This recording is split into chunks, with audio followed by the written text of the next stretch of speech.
Hook. Imagine waking up one morning to find that your neighbor, someone you've waved to for years, has bulldozed your fence. Not because it was broken, not because it was in her way, but because she thought your fence was ruining her view. What would you do? Confront her? Call the cops? Or maybe find a way to teach her a lesson she'd never forget? Well, that's exactly what happened to me.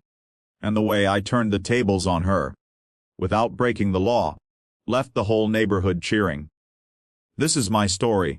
For 10 years, I lived peacefully on my small piece of land. It wasn't anything fancy, just a modest house with a backyard where I grew tomatoes, grilled with my kids on summer evenings, and enjoyed the kind of quiet that money couldn't buy. The wooden fence that surrounded it wasn't just wood and nails. It was my boundary, my comfort, my sense of home. Then there was Karen. She moved in 3 years ago to the property behind mine, a house perched just slightly higher up the hill. From the beginning, she carried herself with that entitled air that made the whole neighborhood roll their eyes. Always complaining about the smallest things, someone's lawn too tall, kids playing too loud, dogs barking at dusk. I mostly kept my distance. Until the morning I walked outside and found my fence gone. Gone. The posts were ripped out, wood scattered in a heap, and in its place stood the faint tread marks of heavy equipment.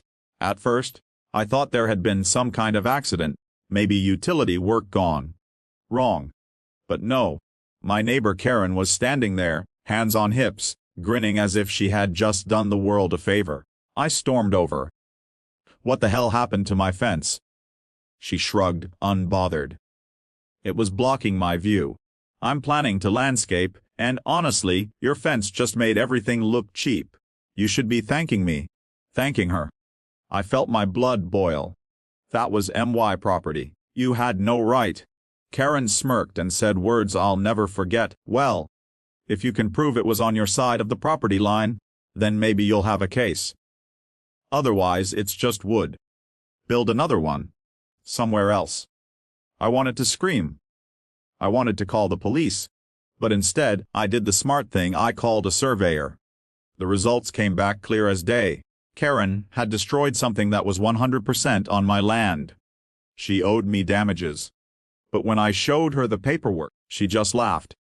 Go ahead and sue me, she said. I've got time and money. You don't. That night, I sat at my kitchen table, head in my hands, seething. I couldn't believe the audacity. But then, an idea formed. Something legal, something clever. Something that would turn her arrogance into her downfall. And I couldn't wait to set it in motion. The very next week, I filed the necessary paperwork, not for a lawsuit, not for damages, but for a new fence permit. I went bigger this time. Taller, sturdier. And here was the twist: when the surveyor staked the exact property line, I discovered something hilarious. Karen's backyard shed, and even a strip of her manicured garden, were technically sitting on my land. I had options. I could demand she tear down the shed. I could take her to court for encroachment. But instead I decided to have some fun. When the builders arrived, Karen came storming out, shrieking, "What are you doing? This fence is even taller than before. It's blocking my sunlight." I smiled. "Oh, don't worry, Karen. It's not on my land this time." And it wasn't. The fence went up exactly on the line, which, thanks to her arrogance, meant her precious shed and part of her garden were suddenly on my side. The fence didn't just restore my boundary. It cut right into her property like a knife. Karen went ballistic. She called the city. She tried to claim I was harassing her. But every inspector, every official, every authority she dragged into it, confirmed the same thing: the fence was legal. The shed was encroaching, and technically, I could have forced her to remove it altogether.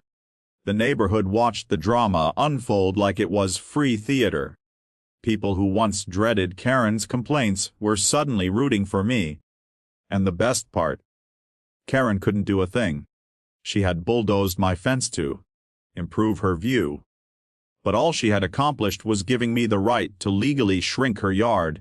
and trap her beloved shed inside my property. Weeks later, Karen finally knocked on my door. Gone was the arrogance. Her voice was tight, controlled, almost pleading. "Listen, maybe we can work something out. I'll pay for half the fence. I'll cover some of your costs, just, can we please move it back?" I leaned on the doorframe, looking her straight in the eye. "You know, Karen, it's funny. You told me it was just wood, that I should build another fence, somewhere else, so I did, exactly where it belongs. And with that, I closed the door. Karen's garden, overgrown.